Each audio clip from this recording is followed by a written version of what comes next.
Now we are starting with the seventh section of our GIT. Now we are continuing with the pancreatic juice. The pancreatic juice is the isotonic secretion. The pancreatic juice basically is the isotonic secretion which normally contains sodium, potassium in the same concentration as found in the plasma, a higher bicarbonate secretion concentration than plasma and a lower chloride concentration than in plasma. So this line is very important and you must remember it as such that the sodium and potassium concentration is similar to that of plasma. The bicarbonate concentration is more than the plasma and the chloride concentration is less than that of the plasma. As the pancreatic juice flow rate and the secretin stimulation increases, the concentration of the bicarbonate increases and the concentration of chloride decreases regardless of the flow rate. Okay, so let me explain this point. They are saying that suppose this is a pancreatic SNS and then this is a duct over here. In the pancreatic gland, the sodium, potassium, they are entering. The bicarbonate is also entering. I'm sorry. Okay. This is somewhat different. The potassium is leaving, right? The sodium enters, potassium leaves. The bicarbonate enters, and the chloride leaves, right? So all of that is happening in equimolar concentration to plasma. Like all of these things are similar happening. Like the concentration of all of these things is similar to that of the plasma. As it starts flowing in the narrower ducts, there are bicarbonate exchange channels. Like the bicarbonate enters, HCO3 is entering, and the chloride is leaving, right? So if the flow rate is very fast, the exchange cannot take place at a very efficient rate, so the bicarbonate uptake is low, right?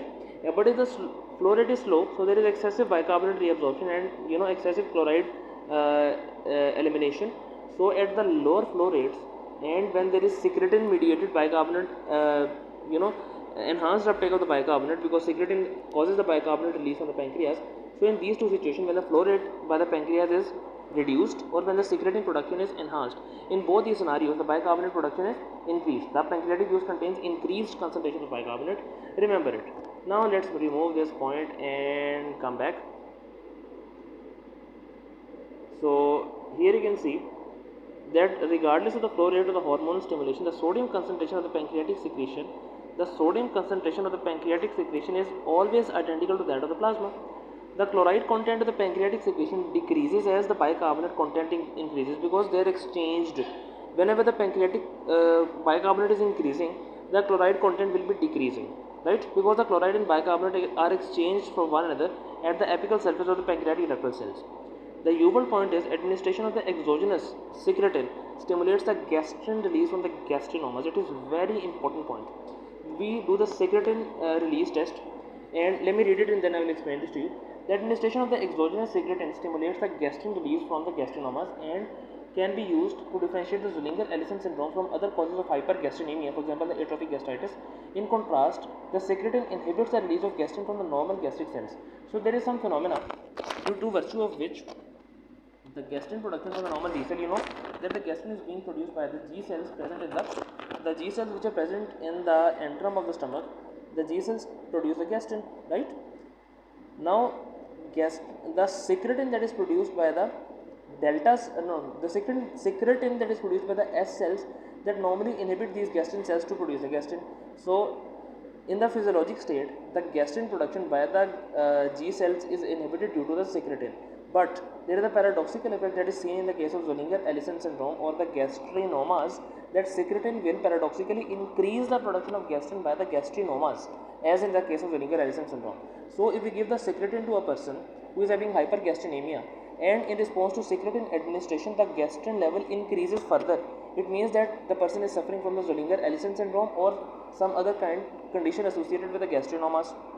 Or the second condition is if we give the secretin and the level of gastrin level depleted, so it means that it is not Zollinger-Ellison syndrome, it is some other etiology that is causing the hypergastrinemia. Kaplan-Q bank is about the the gastric inhibitory peptide or glucagon mediated insulinotropic peptide is the only hormone that is released by the three major stuffs like the fat, protein, carbohydrate. All three of them are stimulating the release of the gastric inhibitory peptide. But the cholecystokinin is released in response to fat and protein only, not the carbohydrate. The cholecystokinin requires the fat and proteins, not the carbohydrates. So the gastric inhibitory peptide is released by the fats, the protein and the carbohydrate. And what does it do? It causes the increased production of the insulin, right? The gastric inhibitory peptide was present over here, or the glucose dependent insulinotropic peptide. It causes the decreased gastric H positive secretion and increases the insulin release. So it is mediated by the fatty acid, the amino acid and oral glucose. All three of them are mediating the release of it. But if we talk about the cholecystokinin, so cholecystokinin release is stimulated by the fats and proteins, not the carbohydrates. Gastrin is coming from the G cells, secretin is coming from the S cells. Some drugs, so the mnemonic is some drugs can inhibit the gastric kick. Some drugs can inhibit the gastric kick like this. So some drugs mean somatostatin and the D cells. So somatostatin in the D cells, then can inhibit mean cholecystokinin is produced by the I cells, and the gastric kick means GIT is produced by the K cells. So somatostatin, or if you write it like this, so somatostatin or the produced by the D cells or the delta cells. So somatostatin, then the cholecystokinin is produced by the I cells, and the gastric inhibitory peptide is produced by the K cells. The Uworld point is the vasoactive intestinal peptide VIP is produced by the pancreas, which are non-alpha, non-beta islet cells, and stimulates intestinal water secretions causing the watery diarrhea. It counterates the gastrin in the stomach causing the achloridria. It promotes the bicarbonate secretion for the pancreas. The diarrhea and the VIPoma is secretory as with the cholera. So the intestinal water secretion, watery diarrhea, then achloridria secretion for the pancreas, and diarrhea and the VIP is secretory as with the cholera. Then the next point is, so this is the WDHA syndrome which we discussed previously.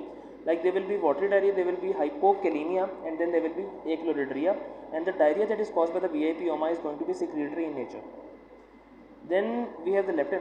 So leptin is the satiety hormone. In contrast to that, the ghrelin is anti-satiety, or the ghrelin is the hunger hormone. So in the ghrelin is released when the food, when you want to eat food, right? So whenever the stomach is empty or you need to eat food, the ghrelin is released. And when you are full, when you have eaten to your full, then leptin is released. So leptin is a satiety hormone, is produced by the adipose tissue.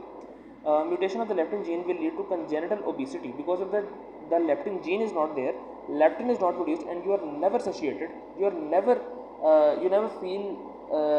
always feel hungry, and when you are always feeling hungry, that may result in congenital obesity. Sleep deprivation or starvation also increases the leptin production. The Kaplan-Q bank about the MMCs. MMCs are the minimal sum currents. I don't know what M stands for, but these are MMCs. These are the pacemaker current that is produced inside the stomach by the Meissner's and the mesenteric plexus. So abscess of the MMCs increased intestinal bacteria, as the MMC function is to maintain the low bacterial count in upper intestine, as these waves migrate to the intestinal colon. So from the intestine to colon, the MMCs are producing the peristaltic waves at a pacemaker rate. Like for the stomach, it was some 3 to 4 times. In the small intestine, in the duodenum it was some 3 to 4 times. In the stomach it was 8 to 12 times, and then again in the small intestine it decreased. So the peristaltic waves are starting in the stomach and pushing the content all the way towards the colon. So among the content also are the intestinal flora, the bacteria of the intestinal flora. So these peristaltic waves, if they are not there, the GIT becomes atonic. The GIT becomes loose, and when the GIT is not moving at all, so this gives the opportunity to these pathogens to start proliferating at a pathological or a higher rate. Then the next point is about the basal electrical rhythm of the GIT motility. The slow waves of the GIT, or the slow waves that are precisely timed and rhythmic depolarization and repolarization of the muscularis propria of the GIT, will lead to independent of the presence of excess of stimulus. So there is no need of stimulus. Have you ever heard the bowel sounds?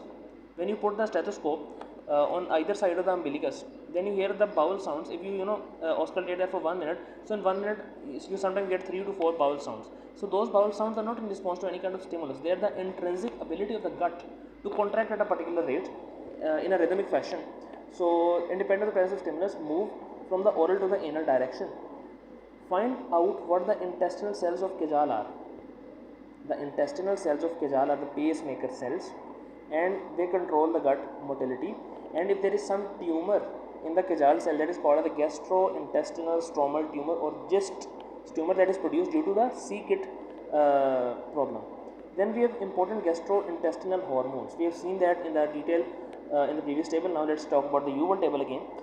The gastrin production is, the action is increased gastric H positive secretion. The secretion site is the G cell, gastric antrum and duodenum. The somatostatin is responsible for the decreasing secretion of most of the GI hormones, and the D cells of the pancreatic islet cell and the gut mucosa are going to produce the somatostatin. So somatostatin is produced by the D cells. Do you remember the mnemonic? Some drugs. So somatostatin was being produced by the D cells. Then can inhibit the cholecystokinin coming from the I cells, and gastric kick, the GIT is coming from the K cells. So now here you can see that the D cells, pancreatic islet cell, gut mucosa, cholecystokinin is going to increase the pancreatic enzymes and the bicarbonate secretion. The cholecystokinin is coming from the I cells. Then we have the secretin. Secretin is coming from the S cells in the small intestine. It is responsible for increasing the pancreatic bicarbonate secretion and decreasing the gastric H positive secretion. Then the gastric inhibitory peptide, it is going to increase the insulin release and decrease the gastric H positive secretion. The K cells in the small intestine are responsible for the production of gastric inhibitory peptide. The motilin is going to increase the GI motility. The M cells in small intestine, so motilin is going to produce the increased gastrointestinal motility, and the M cells in small intestine are responsible for the production of motilin. The next point is about the stomach performs a number of important functions. Number one, it is responsible for the protein digestion. As we all know that the gastric parietal cells and the chief cells are the gastric parietal cells and the chief cells, they produce the hydrochloric acid and pepsinogen respectively. The parietal cell produces HCl and the chief cell produces pepsinogen. Pepsinogen is a proenzyme. It is an inactivated version of an enzyme that when activated becomes pepsin, and that is going to cause the protein digestion. HCl helps to denature the dietary protein, improving the proteolysis, and also converts the pepsinogen into its active form, which is called as pepsin, which preferentially cleaves the polypeptides at the aromatic amino acid locations. The pancreatic and intestinal proteases further degrade the dietary protein into basic amino acid in the small intestine. Intrinsic factor secretion. The parietal cells in the body and fundus of the stomach also secrete the intrinsic factor, a glycoprotein. So intrinsic factor is a glycoprotein that normally binds to the vitamin B12. The vitamin B12 intrinsic factor complex is then absorbed by the enterocytes in the terminal ileum. So basically the intrinsic factor is released from the stomach. The vitamin B12 that is coming from the diet, it will get attached with the intrinsic factor, and this complex will be absorbed in the terminal ileum all the way down into the ileum. However, in patients who have undergone total gastrectomy, intrinsic factor can no longer be produced by the vitamin, and the vitamin B12 cannot be effectively absorbed. Therefore, very high oral doses of parenteral vitamin B12 becomes necessary in the patients who have undergone total gastrectomy. For example, in some operations in which we have to which are performed to decrease the weight and to cure the morbid obesity, we do total gastrectomy, or maybe some sort of gastrinoma, not gastrinoma, some sort of gastric tumor has been developed. So to treat such conditions, we perform total gastrectomy, and in those procedures there is a high chance of developing megaloblastic anemia because of vitamin B12 deficiency, and as a regimen prescribed to these patients with total gastrectomy, we have to give high dose of oral or parenteral vitamin B12 on a regular basis. Then the third function of the stomach is to act like a gastric reservoir. It can store the food. The stomach also serve as a reservoir for the ingested food. The function is lost after total gastrectomy, and accelerated emptying of the hyperosmolar food boluses into the small bowel result in the dumping syndrome. It is characterized by the post-prandial colicky abdominal pain, nausea and diarrhea. Avoidance of the large meals and low dietary intake of simple sugar improves these symptoms. The next point is about the gastrointestinal secretory products. So previously we were talking about the hormones that are being produced. Now we'll see about the products, basically enzymes or other proteins which are secreted by the GIT. Firstly we'll talk about the intrinsic factor. So intrinsic factor is produced by the parietal cells of the stomach. The parietal cells produce two things. Number one is HCl, and second thing is the parietal cells are producing HCl as well as they are producing the intrinsic factor. These are the parietal cells. Secondly, we have the chief cells. The chief cells are responsible for the production of pepsinogen only. We'll also see that later on. So remember these things. So the pepsinogen is coming from the parietal cells, and the function of the pepsinogen, the vitamin B12 binding protein required for the vitamin B12 uptake in the terminal ileum. So the intrinsic factor is basically the vitamin B12 binding protein that is required for the vitamin B12 uptake in the terminal ileum. The notes are autoimmune destruction of the parietal cells will lead to the chronic gastritis and pernicious anemia. The gastric acid. The gastric acid is produced by the parietal cells in the stomach. Decrease stomach pH. So gastric acid is responsible for decreasing the stomach pH. Now as you can see that intrinsic factor and gastric acid, both of these things are produced by the parietal cells. So the gastric acid, it is going to decrease the stomach pH. It is increased by the histamine, vagal stimulation, acetylcholine, and the gastrin. Decreased by the, so it is increased by the histamine coming from the enterochromaffin-like cells, the vagal stimulation which secretes the acetylcholine, and the gastrin. So these three are the stimuli which increase the gastric acid production, and the gastric acid production is decreased by the somatostatin, the gastric inhibitory peptide, prostaglandins, and secretin. So these things are going to decrease the production of the gastric acid. Then we have pepsin. Pepsin is coming from the chief cells of the stomach. It assists in the protein digestion, increased by the vagal stimulation, for example by the acetylcholine, and local acid also increases the production of pepsin. Pepsinogen is inactive, is converted into pepsin in the presence of H positive. After that we have bicarbonate. Bicarbonate is coming from the mucosal cells of the stomach, duodenum, salivary glands, and pancreas. Mucosal cells of stomach, the duodenum, salivary glands, and pancreas are going to produce the bicarbonate, and the Brunner gland and the duodenum are also producing the bicarbonate. They neutralize the acid, increased by the pancreatic and the biliary secretion with the secretin, and trapped in the mucus that covers the gastric epithelium. They are trapped in the mucus covered by the gastric epithelium. Okay. Then we have the next point, that is about the location of the gastrointestinal secretory cells. That is very important. In the fundus, there are practically no secretory cells in the body. We have the parietal cells responsible for the production of HCl and intrinsic factor. In the body, we have chief cells as well, which are responsible for the production of pepsinogen. Then we have G cells and mucosal cells, which are present in the antrum, and they are responsible for the production of mucus and gastrin. In the pylorus or in the antrum, you may say that we have D cells, which are responsible for production of somatostatin. The I cells are going to produce the cholecystokinin. The S cells are responsible for production of secretin, and the K cells are responsible for the production of gastric inhibitory peptides. So remember the mnemonic: some drugs can inhibit the gastric kick. Some drugs means somatostatin produced by the T cells can inhibit cholecystokinin from the I cells, and gastric kick, the gastrin is produced by the T cells. The gastrin is not the gastrin. The gastric inhibitory peptide is produced by the K cells. I'm sorry.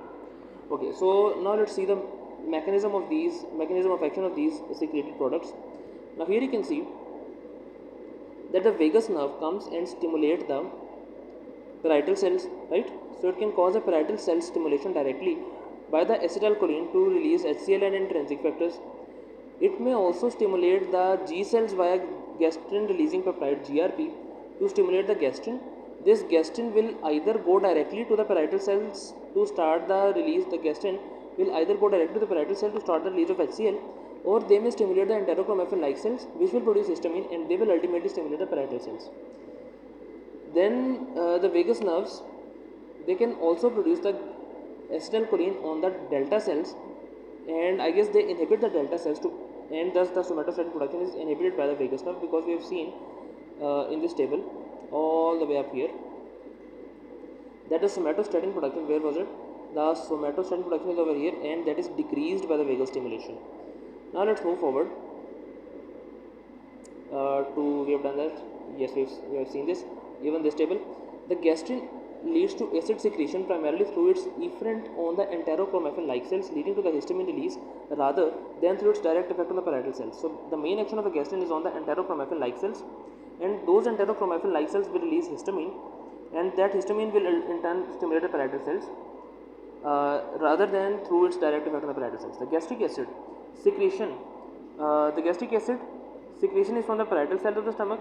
Action is to decrease the stomach pH, and it is regulated by increased histamine. The regulation of the gastric acid is such that it is increased by the histamine, acetylcholine, and gastrin, and it is decreased by the somatostatin, gastric inhibitory peptide, prostaglandins, and secretin. Pepsin secretion is coming from the chief cells of the stomach. Action is the protein digestion. Regulation is increased by the vagal stimulation and the local acids.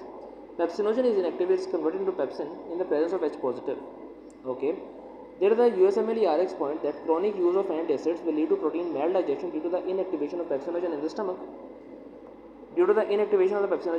Bicarbonates The bicarbonate is secreted by the mucosal cells of the salivary gland, stomach, duodenum, and pancreas, and the Brunner glands which are present in the duodenum. The action of the bicarbonate is to neutralize the acid. The regulation of the bicarbonate is such that it is increased by the pancreatic acid biliary secretion and secretin. It is trapped in the mucosa that covers the gastric epithelium. The systemic mastocytosis. There is the Uworld point or Uworld question about the systemic mastocytosis. Increased mast cell proliferation in the bone marrow will lead to nests of the mast cell within the mucosa, and those mast cells, as we know that the mast cells are the bags of histamine. So if there is increased amount of production of mast cells in the bone marrow, so nest of mast cells are accumulated within the mucosa throughout the body, and there will be increased histamine release. Increased HCl. Whenever there is increased histamine release, we have previously seen that from the enterochromaffin like cells, the histamine is being produced, and histamine can stimulate the parietal cells to increase the production of HCl. Now, in the case of systemic mastocytosis, histamine is coming from these mastocytes, right? These mast cells. So, these mast cells produce histamine. That histamine stimulates the parietal cell, and now HCl production has been enhanced. This will lead to peptic ulcer and decreased pancreatic secretions that result in diarrhea. There will be nausea, vomiting, and diarrhea. Flushing, hypotension, and bronchospasm will be seen, and then we'll have pruritus and urticaria.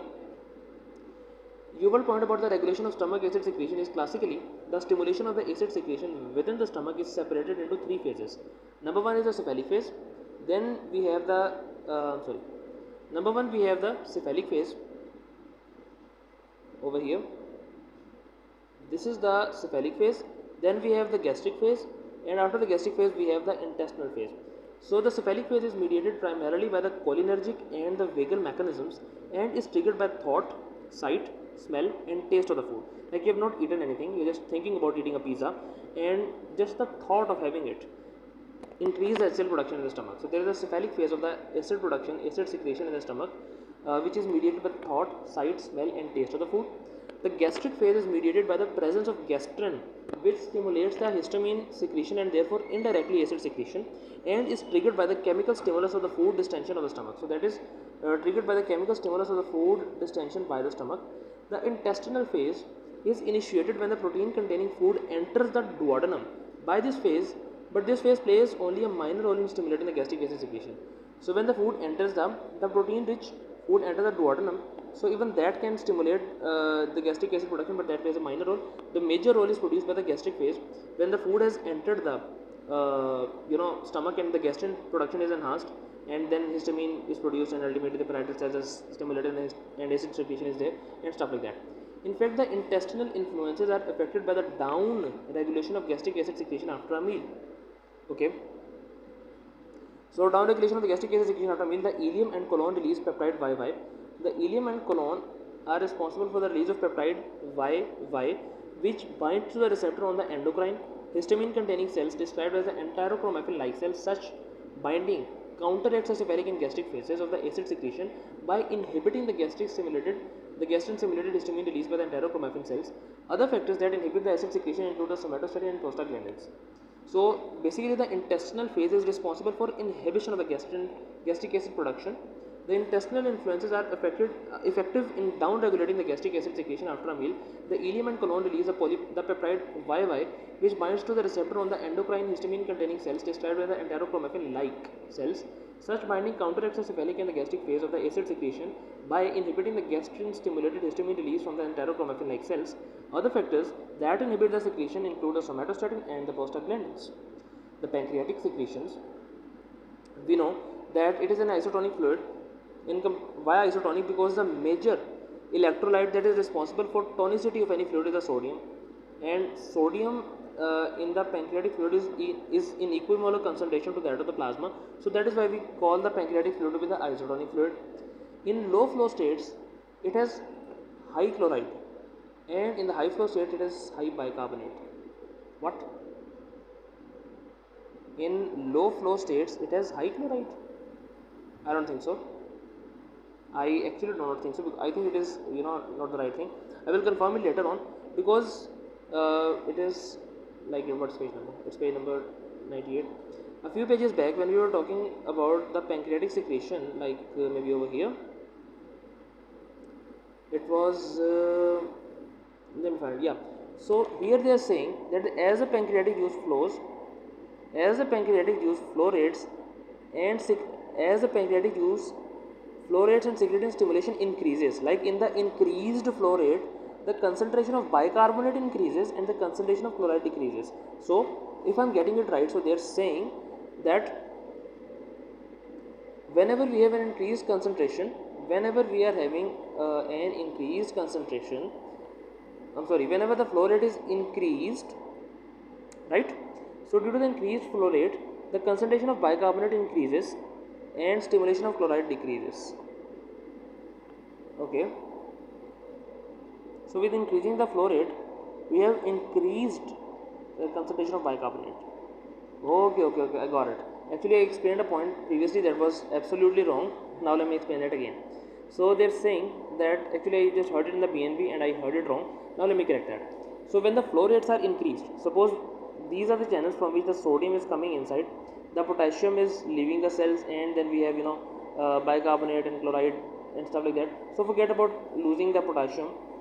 Let's, for an analogy, we say that everything is entering the pancreatic acids, like the bicarbonate, the sodium, potassium, everything in equimolar concentration to the plasma, right? In the smaller ducts, we have channels which are exchange channels for the bicarbonate to enter the exocrine pancreatic ducts and the chloride to leave, right?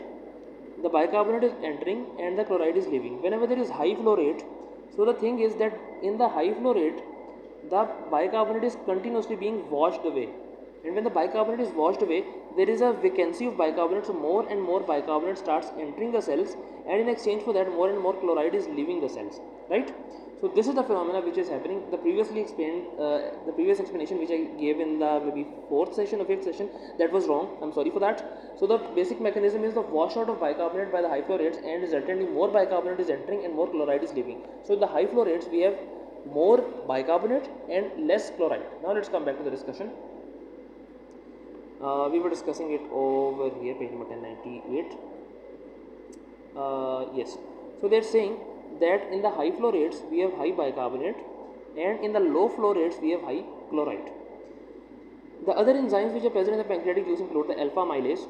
Alpha amylase is responsible for the starch digestion. Okay, for the starch digestion we have the alpha amylase, and it is secreted in the active form. Lipases are responsible for the fat digestion.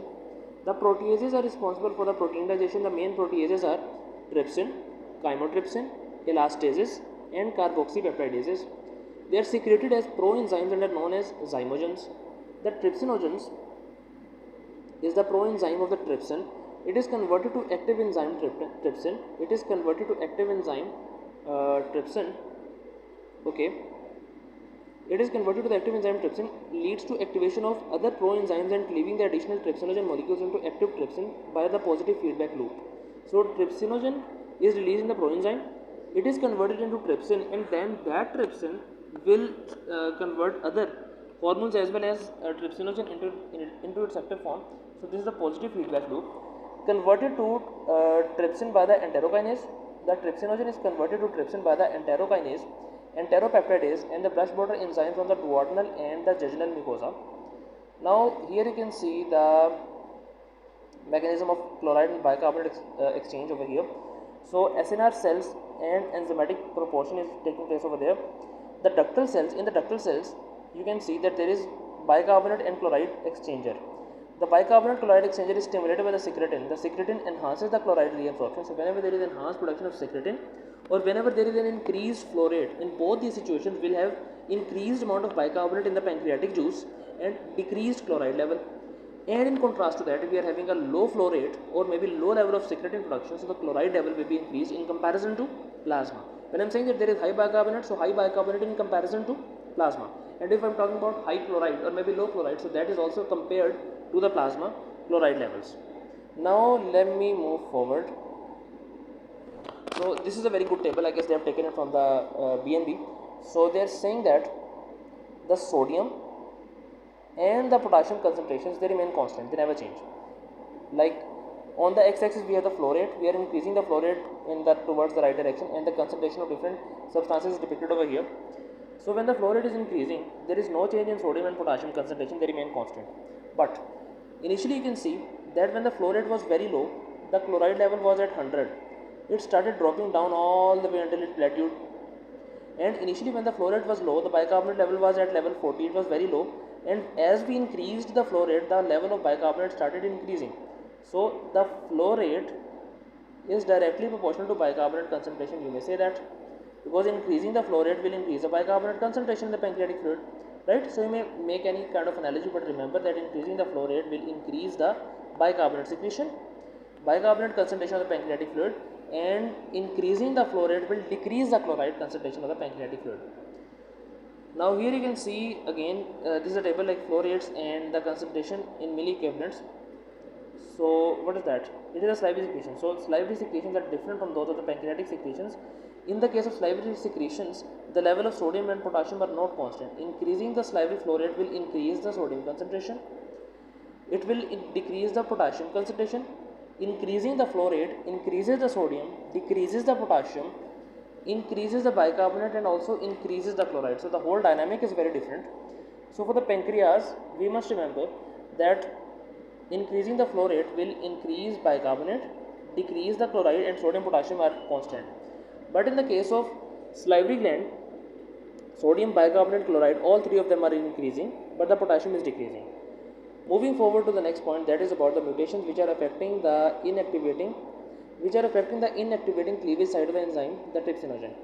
If the trypsinogen is not being cleaved, so resultantly what are we expecting? There are mutations which are affecting the inactivating cleavage site. So the cleavage site must be inactivated in the case of trypsinogen. If it is not being inactivated, so we are going to get hereditary pancreatitis due to the premature activation of trypsin. That leads to activation of the pancreatic enzymes. So the pancreatic enzymes become activated after being released into the duodenum, right? If it is activated prior to that, if it is activated inside the pancreas, so pancreas is also made up of different types of protein. There is collagen and stuff like that, making the parenchyma of the pancreas.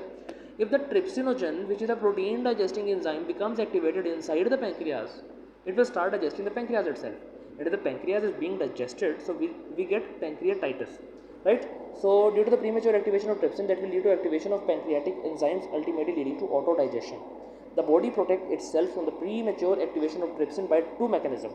Number one is spin kinase type, spin casal 1A, serine peptidase inhibitor casal type 1, or spin K1. It is secreted by the pancreatic acinar cells and function as a trypsin inhibitor. It impedes the activity of the trypsinogen molecules that become prematurely activated within the pancreas, preventing the trypsin mediated activation of other proteolytic enzymes and autodigestion of the pancreatic tissue, right? So this is a trypsin inhibitor. It impedes the activity of trypsinogen molecule that becomes prematurely activated within the pancreas, preventing the trypsin mediated activation of other proteolytic enzymes and autodigestion of the pancreatic tissue. In addition to the function of its own activator, the trypsin can also serve as its own inhibitor. It is very important, like the trypsin can inhibit its own activation. Trypsin can inhibit itself by cleaving other trypsin molecules, rendering them inactive. This process is critical in preventing the large amounts of trypsin from forming within the pancreatic tissue. Hereditary pancreatitis results from the mutation in the trypsinogen or spin casal type 1. So if there is mutations involving the trypsinogen or spin casal type 1 gene, that may result in hereditary pancreatitis.